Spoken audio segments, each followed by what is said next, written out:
like outrunning them. And they did really well in the first quarter, but I don't know what's happening.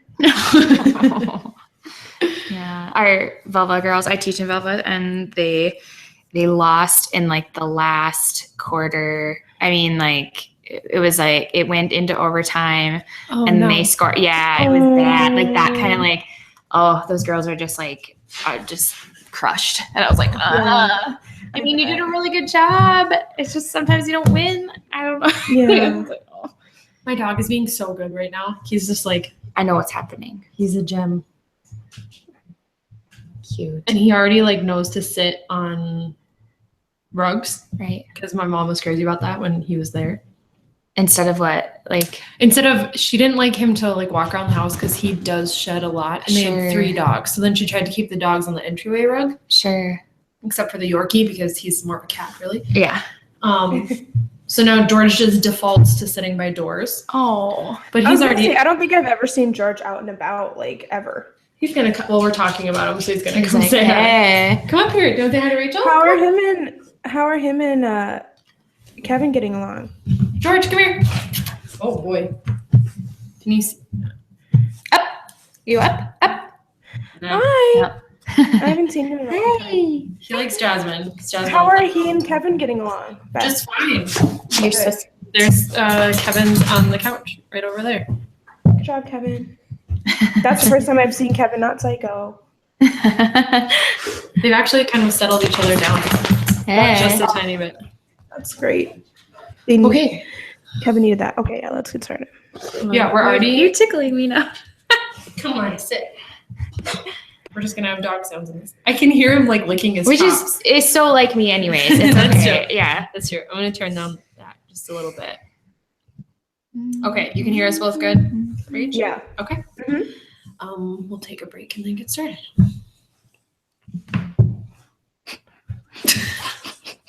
Sorry, I pay attention. Okay. Hello, everyone, and welcome to the Small State Podcast. My name is Beth Feldner, and I am broadcasting from my home in Minot, North Dakota. And I'm Rachel Pishtek, and I am recording in my home in Fargo, North Dakota. A home one. We've had office ones lately, which just aren't as fun. And I said broadcasting, but we don't do this live, so I'm just really recording. Today we have a very special guest, another person who's here in Minot with me, which is so fun. And we're joined by Jazmine Schultz. Hey everyone. And she and I know each other from the art scene here. She knows a lot of people from Ray that we're friends with together. We've known each other for like a really long time now. It is, yeah, It's interesting. weird. This is George. Also, we should not, There's a dog present. there's a dog present. You can hear him sometimes. Yeah, so we've known each other for, I don't know, probably 10 years now. What do you think? Yeah. Maybe 8. I don't know. Well, Daniel graduated in 2009. Okay, I just forget because I've been So out of 6, 7. Yeah, okay. Yeah, because I always think that he's older than he is, but he's not. Well, I forget he came like when I was almost He's like an old an kid. upperclassman. We don't have to talk about Daniel. He'll be on this podcast. But why don't we just go ahead and get right into it? I know you really well, but Rachel doesn't, and the people who listen don't. So Sure. Can you tell us a little bit about where you're from? I am originally from Burlington, North Dakota, which is like 7 miles outside of Minot, North Dakota. And now I just claim Minot because it's easier. I went to college. George. I went to college at Minot State, and I've lived in town here now for the past 10 years. And so, yeah, now I claim Minot most of the time when I speak. Just it's easier than trying to explain where Burlington is. But Sure. Yeah.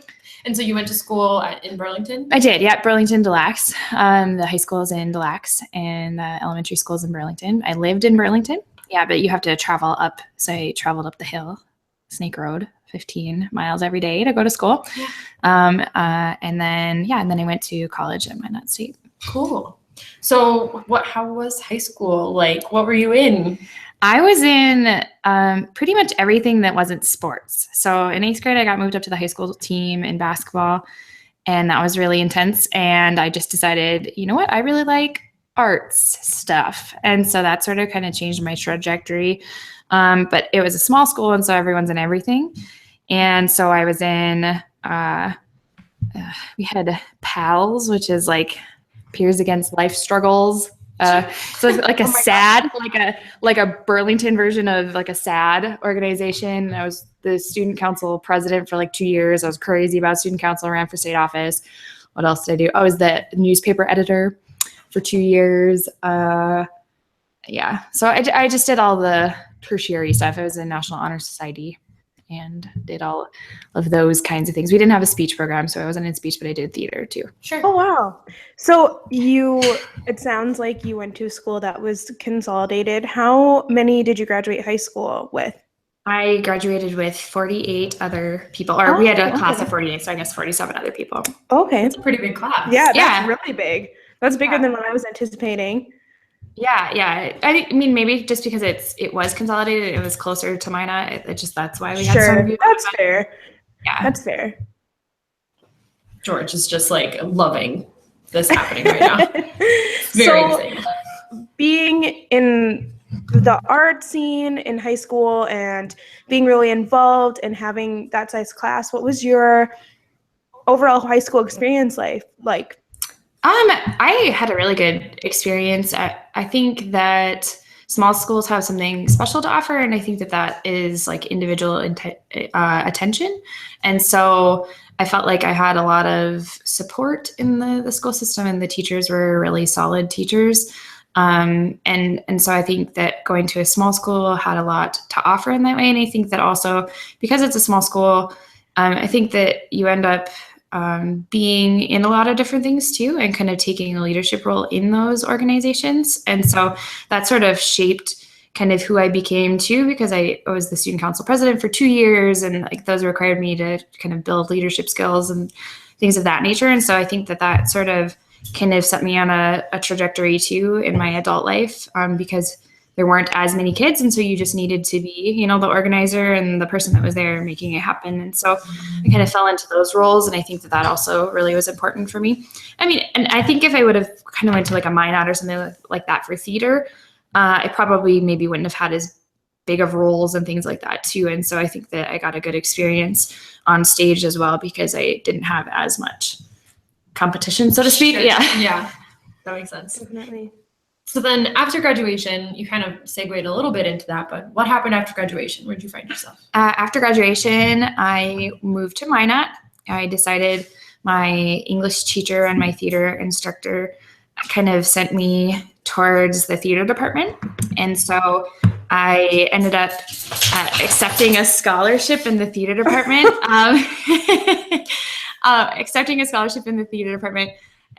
For a freshman scholarship, and they required you to be in certain classes, which ultimately ended up kind of making me decide to have a theater major, kind of on a whim. And then I also had planned on being a teacher, an elementary education teacher. So I enrolled in those classes as well. And at that time, that was sort of a weird combination. It was like I was one of the first people to kind of do that combination, but since then there have been a lot of people who have chosen those two majors, I guess, and kind of like melded them together. Yeah, we know a couple. Yeah, we do. Yeah, so after that, then it was, I think, maybe easier too, because for a while trying to get I had to get 2 completely separate degrees from each other. So like I have a Bachelor of Arts in theater, and then like a lot of the classes didn't really jive. Some of them did, but my education classes and the histories I had to take and that kind of stuff, I just remember them being frustrated with me a little bit, like trying to like get all the stuff to work. And eventually and I was in the honors program too. And so it just became kind of convoluted for them to try to figure out what to do with me, in which like in my honors classes, if they could actually be my education history, but they were honors classes, so that like, could they count as that credit? It became a little bit convoluted, but that's how I did it. And it was fine. And now other people have done it too. So yeah, that's awesome. So talking about your whole college experience, like the question we ask a lot of people is like, what was the most important decision you made in college? Like what, that's a big question, I feel like, but yeah, the most important decision I made in college, I think, I think what it was is really falling into the music scene and the art scene. I think that I don't know that I decided necessarily to do that, but I fell into playing shows. And I think that really kind of defined who I ended up becoming, And so like now a lot of my life is organizing community events that are based around music and art. And so I think that sort of kind of helped me in my path that direction. Sure. So that's such a good segue into the next set of questions that are serious. I feel like we should take a break, Rach, I don't know about you, and ask the fun ones. Do you want to ask them those? Yeah. So one of them is, what is your favorite hot dish? I really like hamburger hot dish. That's such a North Dakota thing to say. It's a popular one. Different. I don't heard any different. So what exactly are the ingredients? I prefer hamburger hot dishes with ketchup. That's an essential ingredient for me. Yes, on most things actually, including steak. I have no class. It's fine. Yeah, I know. And I actually kind of prefer ones without green beans and with corn. This has been such a controversial topic. Like literally, this is our third consecutive. So far, everybody said, green beans versus corn has been a major thing. I think the last two have said that they preferred corn too, and I am team never even heard of green beans going in it. I like so corn, particularly in the tomato-based hamburger hot dish. See, and I'm a mushroom gravy. Oh, so your hamburger hot dish is not red. It is not. It is. No, it is mushroom. It is mushroom gravy. Or wait, what is it? Cream of mushroom soup. Yeah. Yeah.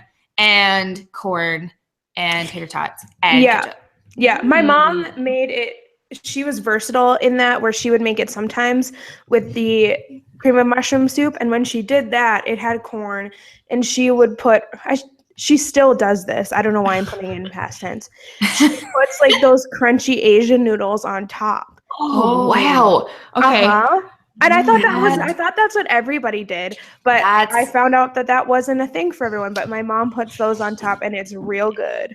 Isn't it funny when you find out like things that your parents told you? Or I had this realization that my mom had accidentally mixed up some nursery rhymes for me. So when I heard people say like whatever like nursery rhyme, and I'd be like, that's not how that is. That's not how that is. And they're like, yeah. And then we had this realization that I had just learned them wrong. Learned it differently. Interesting. Yeah, it's funny. Interesting. So on the food. Oh, go ahead, Beth. I was just going to comment one more time because we haven't talked about it enough. Green beans versus corn. I think what my preference is that green beans in cream of mushroom based. Yeah. Hot dishes. Sure. Things. Right. So like I like that with the cream of mushroom. What monster would put that with red? My mother sometimes. My mom, and I'm probably the only one who has such a visceral reaction to it, but sometimes if there isn't corn in the house, she'll put French cut green beans in the hamburger hot dish. Nope, I can't even eat it. I don't want to. But with red sauce? Well, it's with it's not like an Italian red sauce. No, it's just tomato soup out of a can. But that's considered tomato. Jennifer, I've never even heard of tomato soup being a thing. Like, so you didn't know about tomato soup? Yeah. You don't put that in your hot dish? Like, well, yeah, but not. Are you saying that that's what is in your hamburger hot dish?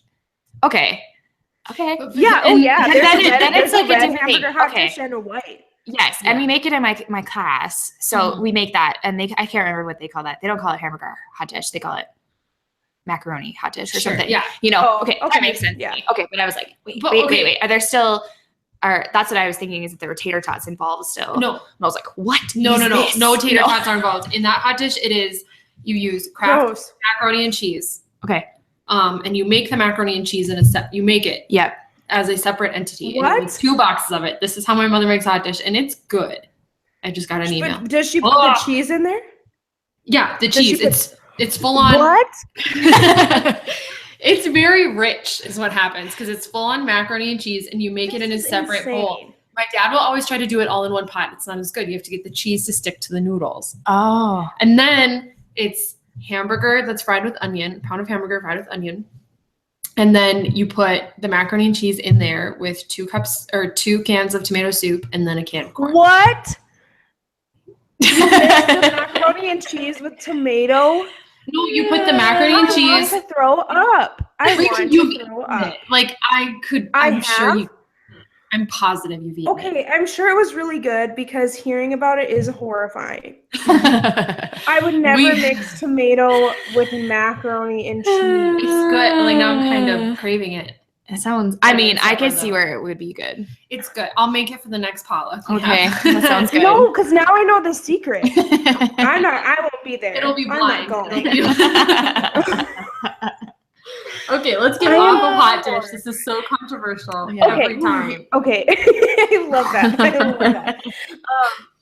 But okay, so to stay on the food track, where is your favorite place, Jazmine, in North Dakota to get a meal that isn't a chain restaurant? And like not like home, not what? not like home cooking either. Like you can say restaurant, that's not Oh wow, okay, yeah, not like your grandma's house or something. Yeah.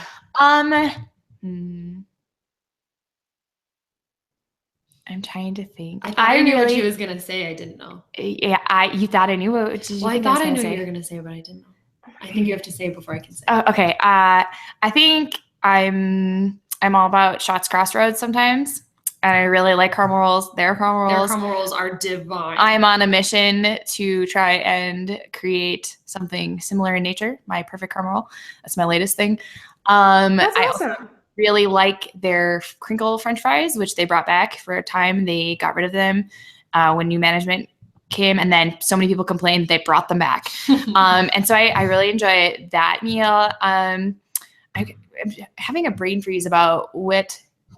There's the Bismarck restaurant right below. Yeah, I know. It's really good though, but it sells like tapas, and that's really good. Oh, Humpback Sally's. Yeah. Mm-hmm. Oh, yeah. That's been mentioned. It's delicious. And if you get their desserts, and then I don't drink, so I get their grapefruit soda. Their grapefruit soda is divine. And then their little like side dishes are just delectable. They're very good. Yeah. I thought you were gonna say Charlie's. Yes, I like Charlie's too. They don't have as good a caramel roll as the Shots though. They don't. But they do Charlie's have has pretty good caramel rolls though. They do, but the Shots ones are. There's just something. They must be really great. My Charlie's. Okay, what I love about Charlie's is there's this sometimes wonderful ambiance, and they have their music, like old timey music, playing just loud enough, and then I get a chocolate shake and like a breakfast like hash brownie thing, and they usually make me my special hash brown thing with like vegetables and cheese and stuff on the top, and that is like a delightful experience as well. Yeah. So I also love some Charlie's. Just had lunch there yesterday. There you go. Everyone, Kevin is here, as you can hear. Okay, you can before. You can leave this in. Tell us. You can leave this in, or you can take this out. 4 wins, 170 to 64. Oh, good. I can't. I'm happy for 4 wins, close. but I'm pretty stoked about Stanley's performance. Yeah, that's amazing. I'm That's super the first impressed time- with them. That's the first time Stanley has made it to state since 79 1930. years. Oh, wow. Yeah, that's incredible. performance. And their best player is a junior, and it sounds like he's just gonna be a star, like even in college. So next year, yeah. that'll be really fun to watch. Once he hits that second puberty, real tall. Right. No, and clearly now everybody knows the timestamp of this episode when we recorded it. It's okay. It's Thursday going out night. tomorrow. I know, it's Thursday night of the North Dakota Class B boys basketball tournament, which is arguably the best tournament. Are you coming to mine It is very this weekend? No, my parents are. Corey's here. We can cut this I out know. because no one knows who Corey is. But It's a very big So deal. Corey is- I drove. It I is a mean, big deal. and there's kind of a thing where like you hide when the Class B comes into town because you can't drive anywhere. It's very clear that Class B basketball is happening right now. And it rained this afternoon, and I was like, oh no. Oh, I know. What's gonna happen? Yeah. And for my job, sometimes I call people at hotels to talk about promotions for the fair. And I called a couple today and realized that was a mistake. I should not call. One of them literally said like, she like gave me a grumpy sigh. She was like, and I was like, you know what? I'll just send you an email. You answer it when you can. Yeah, seriously. This isn't time. This is not George. Wow. George. Hey. He's like digging up like my in your shirt. shirt. Like, yeah. He's like, hey. George. This is a mess, and I love it. Like, You're so what sweet. questions did we even write down? No, but to get back onto the Class B talk, like, sorry, Class A, this is what fun looks like. You know, like, this is what competition looks like. Like, I just love it so much. I know these are fighting words, but I'm like, It's so much better. We're all Class B girls here. It's okay. I know. Yeah. And I always just tease about Class A kids anyway, so it's fine. I know. I'm trying to convince Clay that our children should go to Class B schools. And you married a Class A year too, right? I did, yes. And so that's the house joke. Oh, Yeah. you're so Class B. Or, oh, you. You don't know where things are because you're from a Class A Right. school. Yeah. Yeah, seriously. Where is your significant other from? He went to school in Minot. Yep. So Oh, okay. he's a Minot boy through and through. Cool. What is the next question? I'm sorry. Should we get back on? That's okay. So now is kind of a good time to talk about what exactly do you do now? Like you said, you teach, but I personally am very confused. What do you teach? There's cooking. There's children. I teach something that is now called family and consumer science. It is Sure. home ec of the past, but revamped for the future. So it includes finances and just like general life skills. It can include child development classes. It can include just a variety of kind of life skills. So it's not just like cooking or sewing anymore. It's expanded to kind of create a general overall skill level with things that you might experience just in the real world. Sure. Where do you teach? Yeah. I teach in Velva, North Dakota. Oh yeah, that's right. That's right. Beautiful, great school system. So I you're love back in it. a Class B. I'm a Class B. Yep. And I understand it, which is good. I like that. Yeah, it feels comfortable for me. Yep. So, but you haven't been teaching since you left college. Nope. No, I did a variety of things. I have an elementary education degree, right? So you're like, how do you teach high school? That's weird. Well, I took a 2-year break and I worked as a, how do you call that? Kind of like an accounts payable, coding, filing clerk kind of person. I did a variety of different things. I first got hired for an oil company as the like parts coordinator. And then they were like quickly were like, actually, would you do this other job? And it was like they're invoicing for their truckers. So they have a shop and then they would fix the equipment.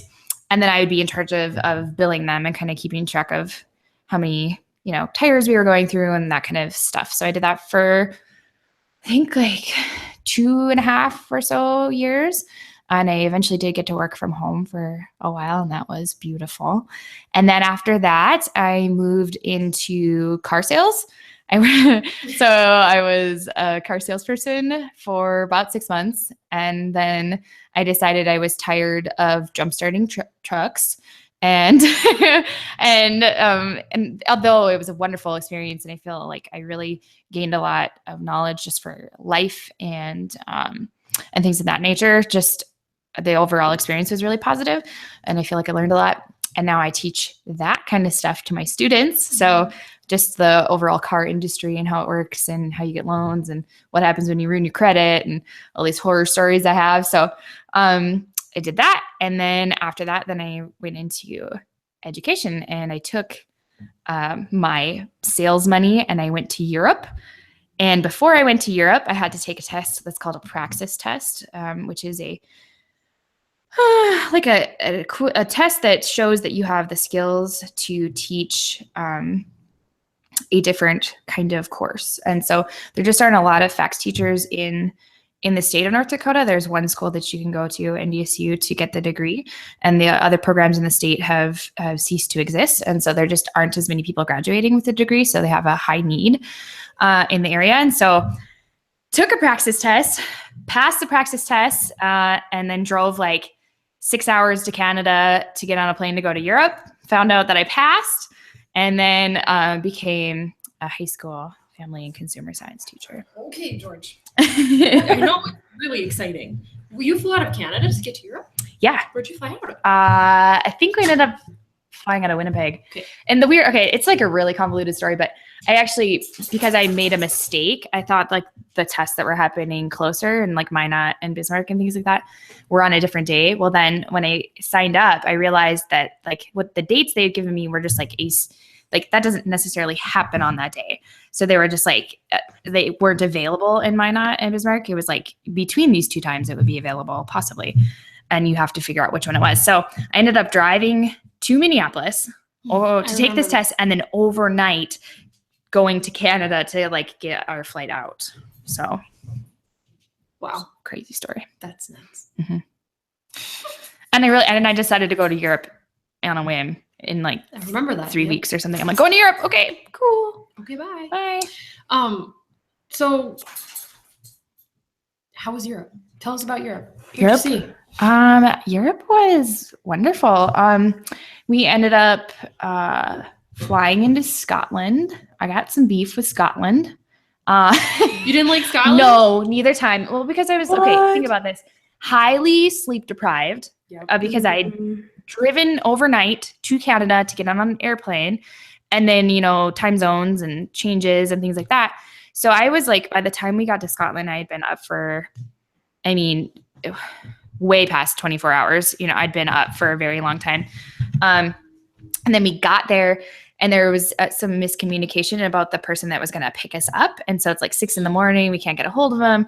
Then they stop us and they're like, who are you going to like stay with? And we're like, well, our friend Raph. And they're like, what's his address? And like, here's the thing about the music community. We had just asked a friend who knew someone and they had agreed to let us stay there. So we didn't know a lot about Raph. And we barely knew, we knew his name and like how he was kind of related, but that doesn't really like cut the mustard for the person who is trying to let you into their country.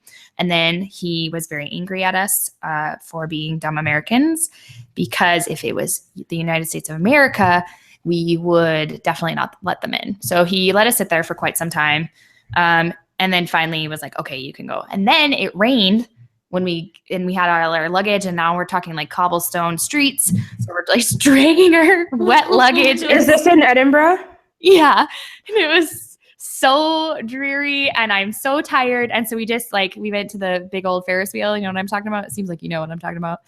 And we sat underneath it and fell asleep on the bench, I think, for a little while. So, and then eventually we went into, I can't even remember what that thing is called, but it's like, it was like a museum thing. And so we just went in there so we could have some Wi-Fi and like get warm. Mm-hmm. And that was like my Scotland experience. And then we went to bed and then got up and then we started the rest of our trip. And so, but when we came back to Scotland, it was also like not that cool. So I don't like, it was just like Scotland. Like, that's so sad because that's like my number one place I want to go back to in Europe. I had a great time there. I thought it was so beautiful. There? We stayed in Edinburgh and just explored the city, and we just had a really positive experience. It was so cheap to get around there. Everyone was so nice. There are lots of things to do. And then we did go to Glasgow, which I didn't like because it was way more industrial and modern. Oh, yeah. But no, I loved Edinburgh. I thought it was so beautiful. Yeah. Where else did you go in Europe? Then we traveled. What we were really after was Zach, my husband's grandpa, had been stationed there during World War II. And so what we were after was just to go to the beaches where he had landed and kind of do that whole museum in France experience thing. Yep. So we went to France after we traveled through some other places, but we didn't spend very long there. We just, hopped some ferries and a train and then spent a lot of our time in France after that. So we were in northern France and went to like the beaches and the museum, which was really an impressive thing. And then traveled down to where one of Zach's friends from guitar school, he's a luthier. So one of the school that he went to is sort of like kind of internationally acclaimed. And so like people from all over the world come there. So we actually had met one of his classmates in Scotland too. And then later on the back end, I think, of our trip, but I sort of forget things. So I don't really know if that's real or if it happened at the beginning. And so then we went down to like Aix-en-Provence and that area, Marseille. area and spent time. We just like stayed in Florian's guitar shop in France, little tiny town, and just, yeah, it was very nice. I went out at night and I didn't speak any French, like a real jerk. And I felt loud. I just remember feeling incredibly obnoxious in France. And everyone was really nice to me, but I was like my loud cackle laugh and like my real laugh and just my level of like speaking is incredibly loud in France. In comparison to other French people? Yep. I'm like that loud, obnoxious American.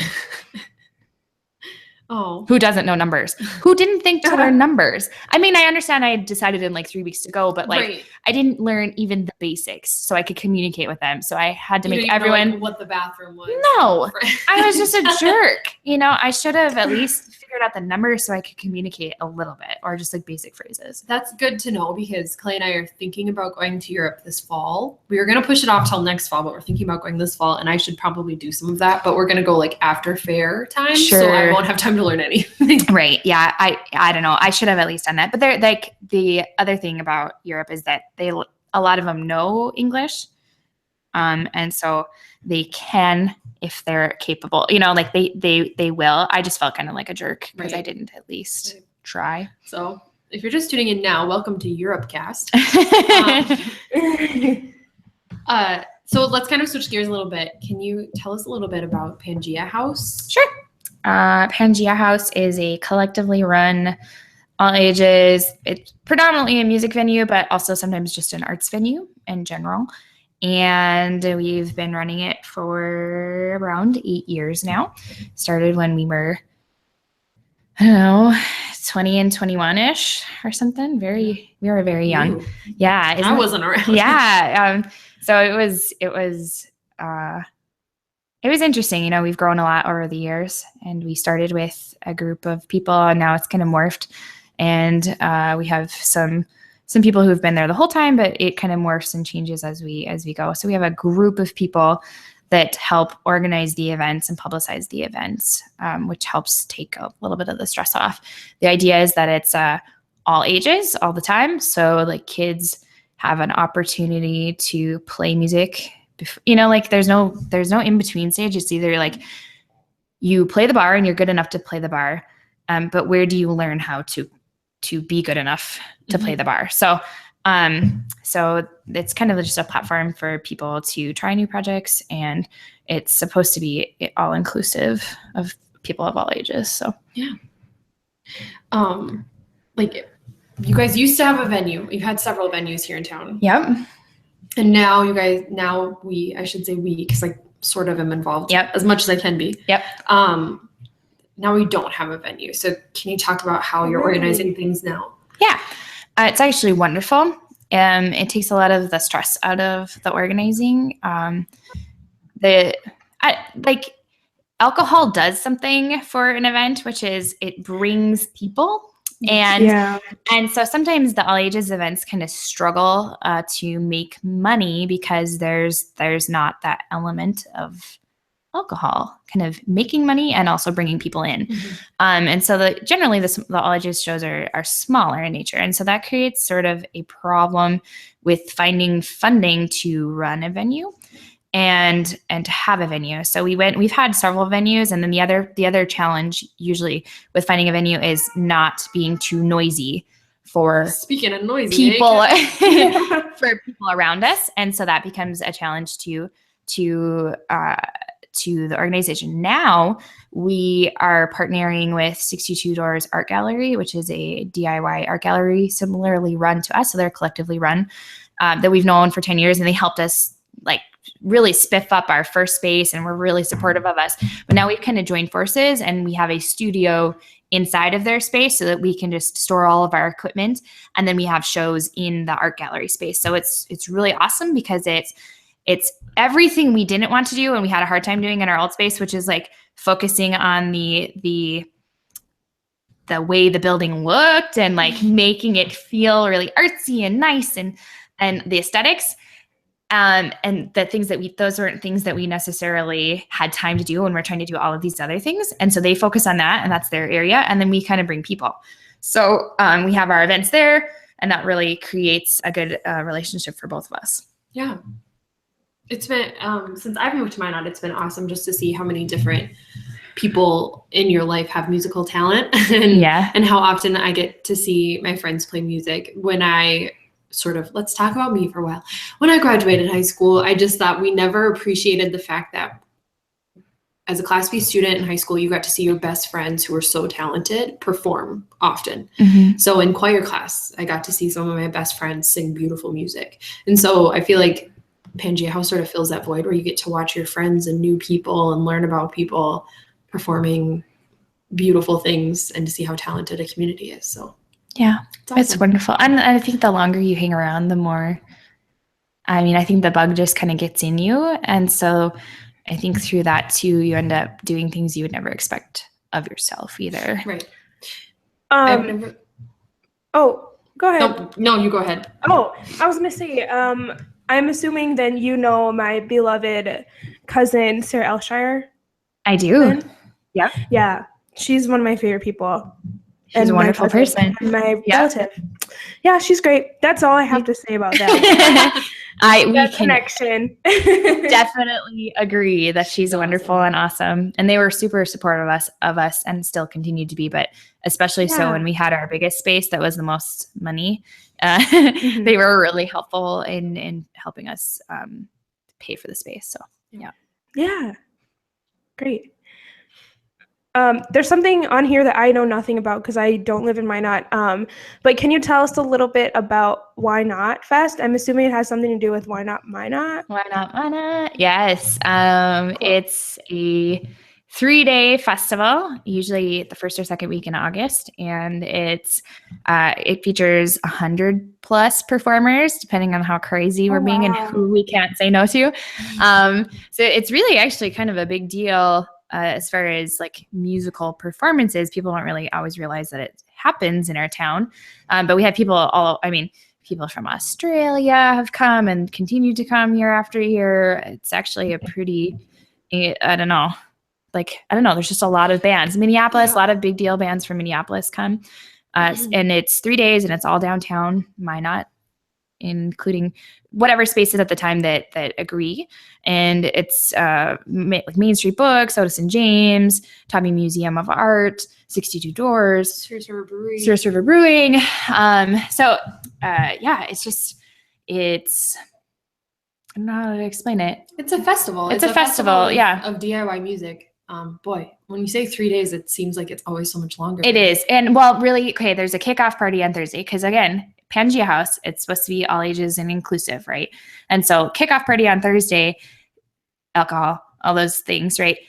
It pays for the rest of the weekend to be completely open to everyone else. So the locals play on Thursday night and a big shindig, usually outside and some gates and fences. And then the door gets given to us so that we can use it to pay for the rest of the festival. And then the rest of it is open to everyone. And that's the way that goes. So it feels, and not only that, but then sometimes there's like whoever's coming through. So then there's a Wednesday performance and it can get a little out of hand. Get a little long, yeah. Yep. And there's so many bands, like as someone who tries to help in the organization of it or facilitate or take pictures or something, I'm there for a lot of it and I miss 90% of the bands. Like I only see maybe 4 performances. Yeah, it's very big. It's amazing. It is. Yeah. That's great. Cool. And that's been going on for 8 years now? 8 years. Oh, wow. So, we're on our 8th one right now. We're looking for performers. If that happens to be you, anyone's listening, on the other end. There's a registration form. You have to shout out our podcast in your performance, though. We will. Yeah, and there's pangeahouse.org/whynot, and there's a registration form for anyone who's interested, but the date is May 1st. We'll try and share that as well. Yeah. If I remember to. It's fine. I just had like a epiphany that we should do a podcast recording at Why Not Fest. Yeah, do like a special so episode cool. at that time. That would be really fun. Yeah. That'd be so cool. Great, you should come up for it. It's so fun. Yeah, I didn't know it existed. Thanks. Sorry. That happens though. Like, I mean, we've been doing it for 8 years, and people who swear they would know if anything cool was happening in mine don't know. They have no idea. They have no idea. So yeah, we try hard to get it all over, and the newspaper covers and it and stuff. That's not your fault either, because I live in the snob city of Fargo, so we do our own stuff. That's very true. So obviously you're incredibly involved in this community as well as the surrounding communities, but can you talk a little bit about why you chose to make North Dakota your home? I have never desired to leave. That's an interesting thing, I think, because the script when we were kids was, how do we out-migration? That was the thing, right? They were out-migration. How are we going to keep our young people? And so, like, when I was a kid, that was kind of what everyone aspired to do. But I appreciate North Dakota because, one, I really do truly feel that our music and art scene is very impressive.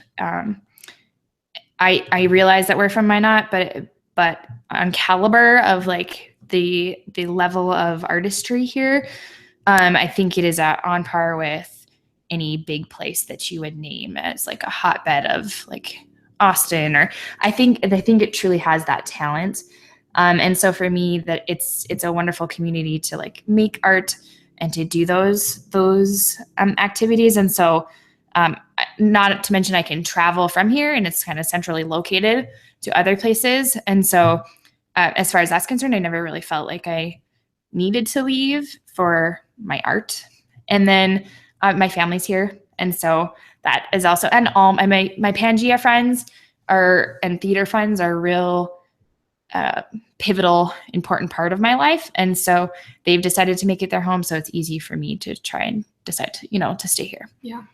Kind of talking about that in the theater and music group, do you feel like a lot of times there's a little bit of a pressure, like people graduate high school, they graduate college, and they live here for a while, and then like the next step they have to take is moving to Minneapolis? Absolutely. And it's like a weird pressure that they have to move to a bigger city, even though I've seen people that we know that didn't really want to move but ended up doing it anyway. Right. And I can even feel that pressure right now, to be honest. I mean, like, we've gone through, in the band that I have right now, 2 drummers in the past like year and a half.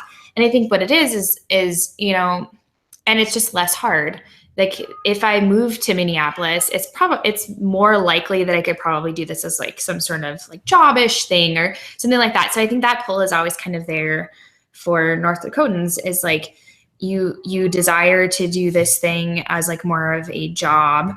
And so it sort of pulls you that direction, or you're tired of trying to, oh, Kevin. The apple shut up and the dog just went to go check on him and he got louder. Yeah. And I think I think that's true of all different things. It's not just music or art, but I think there's a feel even like in the business world that if you want to be super successful, or you want, those different kinds of careers, that you need to move to a bigger market in order to have, a marketing job that's lucrative, or that kind of thing. So I think that there is a pull to like Minneapolis or bigger places for sure. Interesting.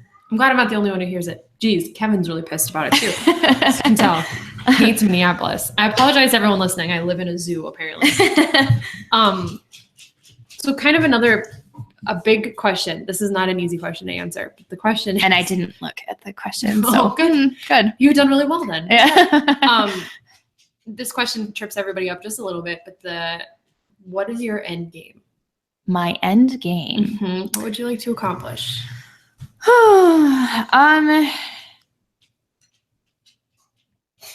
guys, the animals just gone crazy. They know the microphone's on and they just won't stop. I think ultimately, I would like to have enough money to travel.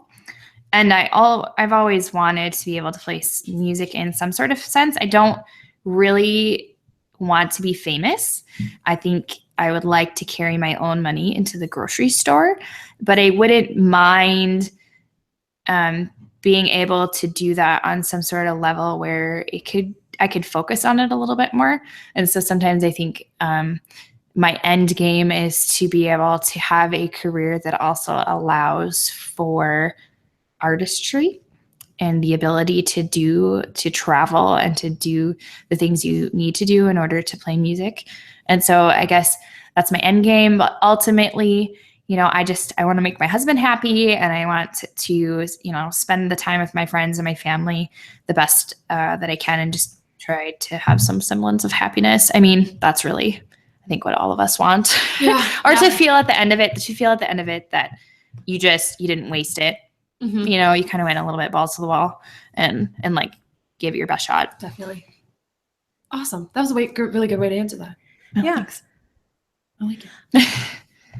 And with that, let's just skip ahead to what advice do you have for young people in North Dakota? Now that you answered one very serious question. Yeah. I guess I was 21-ish, 20 or so, when I started Pangea. And I think that it's pretty easy to get into the mindset that there is nothing to do in North Dakota. And so I guess my advice, and that you can't do it, like we came up against a lot of maybe some like adults in our life that just thought that like it wasn't our place to be having a business, or you know what I'm saying, or doing that sort of thing.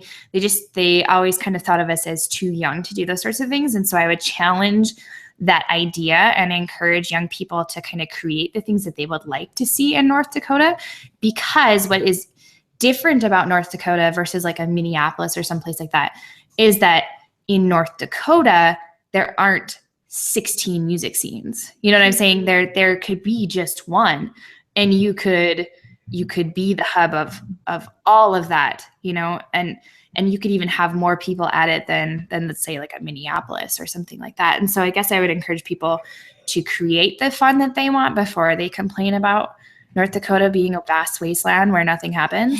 And then also to just kind of challenge the preconceived notions that like young people aren't capable of doing those sorts of things. I like it. That was good. Thanks. Yeah, that was very good. That's very good. And I completely agree. And that was a really big choice to my reason to staying in North Dakota as well. After I graduated from high school, and just why not do that here? Why not bring that to the home that I love? So I really appreciate that. And clearly you're doing really amazing things for the students that you teach and for the city of Minot. So thank you for doing that for our state. Yeah, thanks. Thanks for having me. Woo, Yeah. Goosebumps. Awesome. So I think that kind of wraps up like the serious part of our podcast. Did we miss anything, Rach? Nope. All right. We have a real strict set of rules. It's very Absolutely. So kind of how this podcast works, and I explained it just a little bit when I asked you to do this, but is that this first season, of course, we're reaching out to as many people as we can that we know to kind of provide a good look at what people are doing in North Dakota. But hopefully what we would like to do is to find new guests and recommendation of our guests, because North Dakota is, after all, a very small state. So what we would ask of you then is for recommendations for 3 people that you think we should talk to. Okay. Do you want like varying perspectives? Is that kind of what you're? Who comes to your mind? It's completely up to you. I do think Sarah would be a good person to talk to. I try to tell her that. And she is a little bit more of an introvert, but I think that from the educational perspective, and that she would maybe have something interesting to talk about right now about the state of colleges and things like that.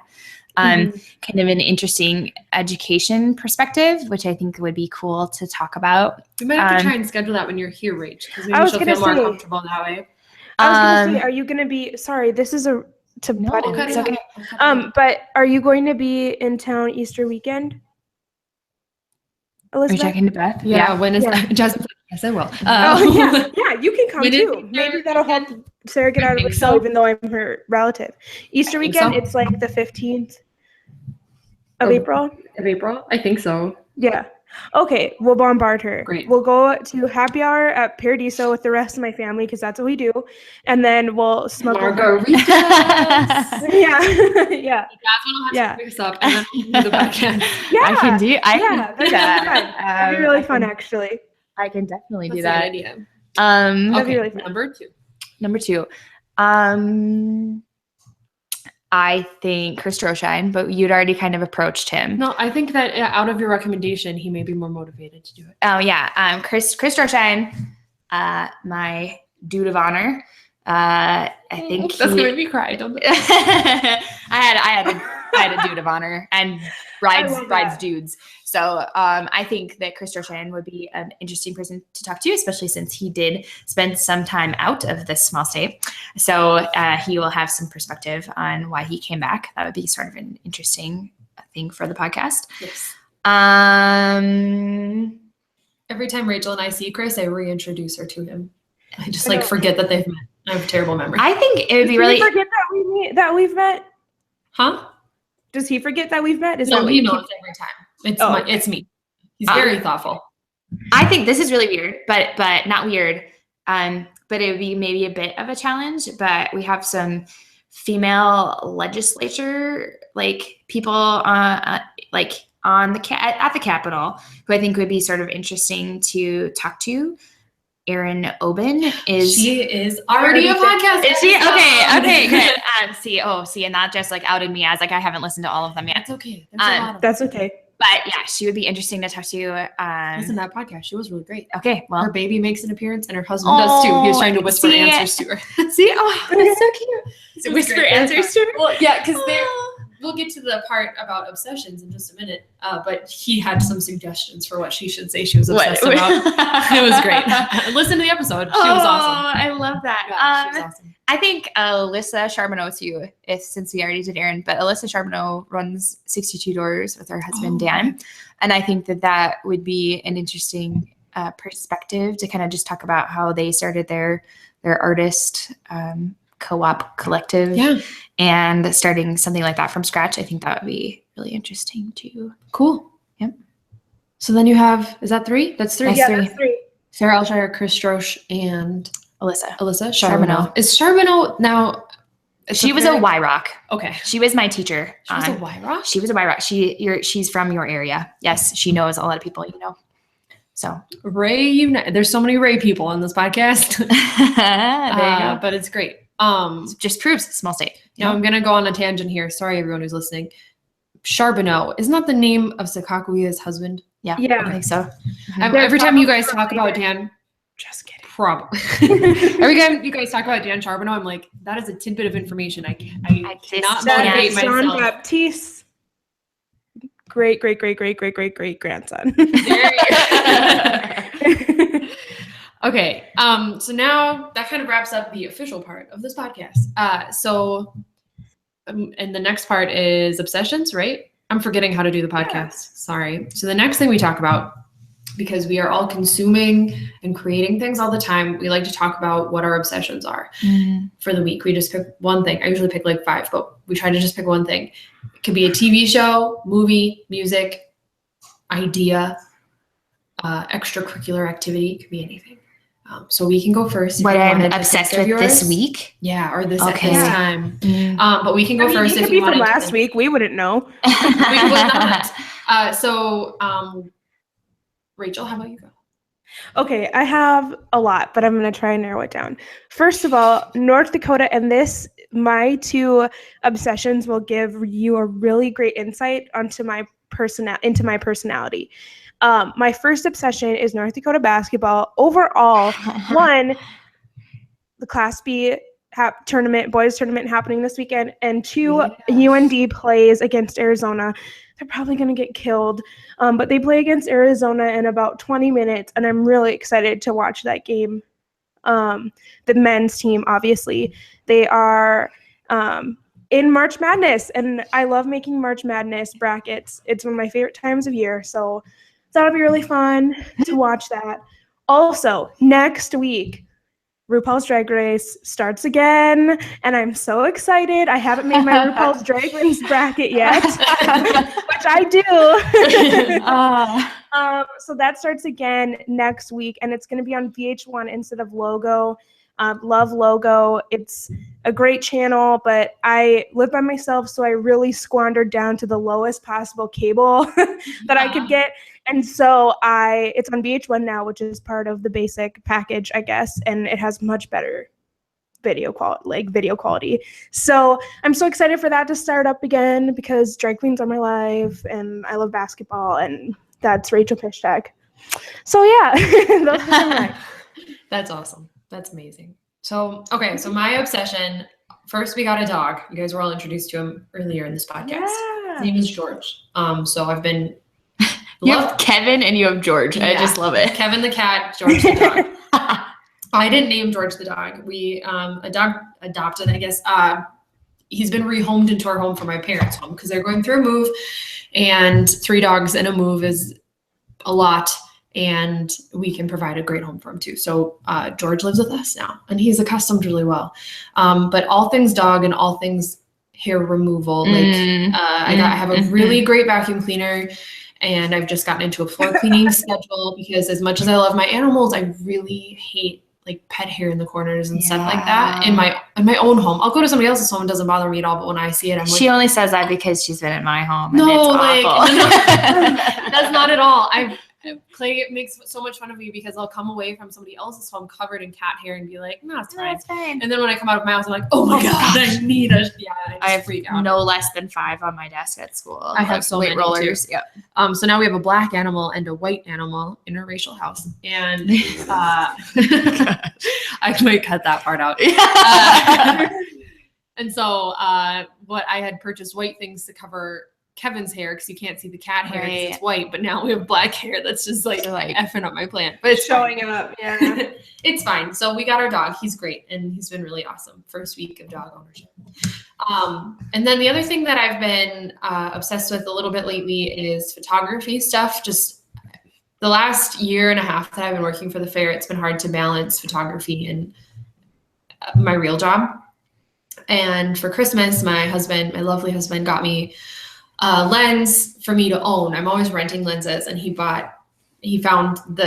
logged into my Borrow Lenses account and figured out what one I was renting all the time and bought that for me so that I have it. So I'm not spending rental money. Clay Feldner. He did a good job. It is super awesome. But then when I opened it, he goes like, let's talk about, and obviously he didn't expect me to do it till after fair, but let's talk about making this real, like doing a real photography business. So really my goal through the rest of the summer is just to go to more shows and take more pictures so that I'm practicing again.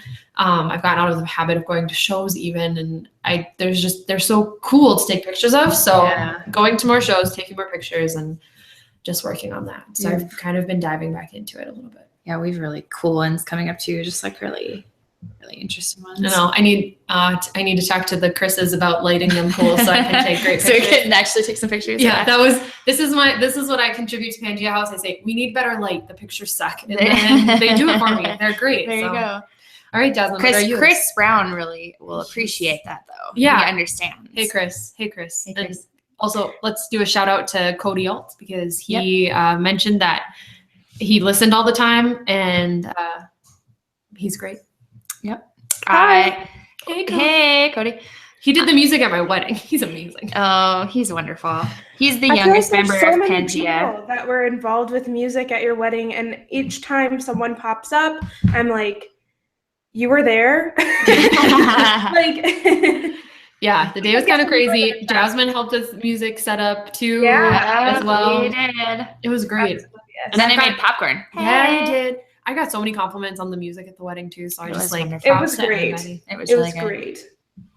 What am I obsessed with? I have been obsessed with this last week, practicing enough for my new lady band to not look like I'm incredibly unprepared at the most recent Pangea House show, which is a festival that we throw every year for all female performers. So that was what I was obsessed with. We had like a 6-hour band practice on Sunday, and I've been practicing nonstop. And then I also played 2 other sets that night. And so I was just playing music, which was actually really awesome because I haven't done that nearly enough in a very long time. So I was just practicing all these new songs. And then now I've been trying to just write a bass part and some lyrics to a new song for my band. And so that has been what I've obsessed with. Yeah. I feel like, and now I feel like I'm deciding your answers, but I do feel like you should talk to us more about the caramel roll adventure you've done. Oh, yes, I forgot. Yes. Okay. So I'm on the hunt to make the perfect caramel roll. Okay. And so I've been doing this a little bit on and off, because caramel rolls are my favorite. And my grandma just gave me a pile of stuff from my childhood, and she saved everything, like all my playbills, the Laker letter, the editor thing that, the paper I edited when I was in high school. I mean, it's all there. But mixed in all of this stuff is clearly an obsession with caramel rolls. It's like 9-year-old me. It's like, I love my grandma because she makes me caramel rolls. And then like 2 years later, it's like Jazmine, age 12. It's like, my grandma makes the best caramel rolls in the world. I want to go to my grandma's house. It's like, it's clear that this is a thing. And so it was just so funny that I got them now when I'm trying to perfect the caramel roll game. And so I've tried a couple recipes. My first one was a fail, and not for any reason that you would think like, oh, it didn't rise or like whatever. No, what happened is I stayed up and I started this process like way too late in the night. So it was like 8 o'clock I started, and I was like, I'm making caramel rolls. I want a caramel roll. I am hungry for one. And so I, made it and got the stuff. I went to B&E Market, got the stuff. I mean, it was like an adventure. And so I realized I was going to have to wait for the dough to rise and all this. And so I'm like staying up late and I do something terrible. It's finally the end and I have them in the pan and I put them in the oven and I decided to sit on the couch for a mere moment and Facebook, and I fell asleep. And so I burned them to a crisp. It's like 3 in the morning, and I wake up and it's like smoky and I can't breathe. And I'm like, wow, yep. And I go and they're just like crispy. They're black. And no fire alarms or anything. No, that's real proof that I really need to do something about my house. But and so then I remade them at 3 or 4 in the morning. When I woke up, I was like, nah, not going to happen, because that's just sort of my personality. So I made them again and then let them rise and then put them in the oven the next morning. They were not perfect. So then this last weekend, I tried to make some more perfect ones with a different recipe. And I was like, I will take the caramel sauce from the last ones and I will add it to a new dough recipe, because the last dough was like way too sweet. Well, then I tried this and it's not perfect again. So I'm still on the adventure for the perfect caramel roll. Now, does your grandmother have a recipe she could share? She doesn't remember a lot of the recipes. Yeah. But I have yet to ask her. There's a bun recipe that my parents just got and are trying to perfect. And I remember being a child and being sent on a mission to like retrieve that bun recipe. And so I think the thing about recipes is that you almost have to be there in order to understand what they mean. And like, so the recipe is something, but your grandma knows the consistency or something, or like my favorite thing that happens, because people will bring me recipes for my job all the time. It'll say, just add flour till it looks right. I'm like, okay, that's great, but how do you know what looks right if you were never around for that? So I think a lot of like recipes, you might have the recipe, but do you do it exactly like your grandma? Or and I think there's a lot of that. But I do think I'm gonna try and hit up my grandma and see if that's the one. I bet she has it saved somewhere. A written recipe. Grandmother's recipes are hard to follow. Like, that's true. It's hard. A lot of times my grandmother would just write bake. So it wasn't for I know. Preheat oven, how long, it just said bake. So now my mom is very good about taking notes. So she writes in that. Like the actual, and Zach's dad had a lot of recipes too that we're trying to right now try to like translate, to how much time, but he had written in a lot of stuff too, to kind of like he seemed like a very detailed. Yeah. So like there are some notations, but it's still, like people are trying to get the popcorn ball recipe just right. Yeah. And like, That's awesome. Yeah. Well, now I want a caramel roll. I'm gonna have to text my husband and tell him to pick some up before I come home. It's spring break right now, so I might be on a mission again tonight. Yeah. I'm like, no, I have to work at 8 tomorrow. Ugh. Yeah, maybe Clay will just go to run to Shots and grab me one. Oh my gosh. Wouldn't that be good? That's so good. Time to end the podcast. Well, we want to say thank you, Jazmine, for thank you coming so much. over and talking to us. It's really cool to hear somebody, A, who has had such varied experience, and B, is so involved in the arts community. You're kind of our first like arts artsy person. Yeah, the first artsy person. We've had a lot of like politicians and policymakers, and now it's like let's veer off into this new realm. So this is really great. And yeah, this has been awesome. Thanks. You. Yeah, thanks for inviting me. For all of you who are listening still, even through the Carmel World Talk, this is, of course, Small State Podcast. You can find us on Instagram and Facebook at Small State ND or at Small State Podcast. You can find Rachel and I on those social medias as well. Rachel's at Rachy Pishy. I'm Beth K. Ryan, I believe, on Instagram still. That's not my name anymore, but you can find me as Beth Feldner. It's hard to update all those things. It takes a little while for you to get there. My email I know. yesterday. But yeah, you can find us. It's a small state. You'll figure it out. And thanks for tuning in. You'll hear us next week. Bye. Bye. You can talk.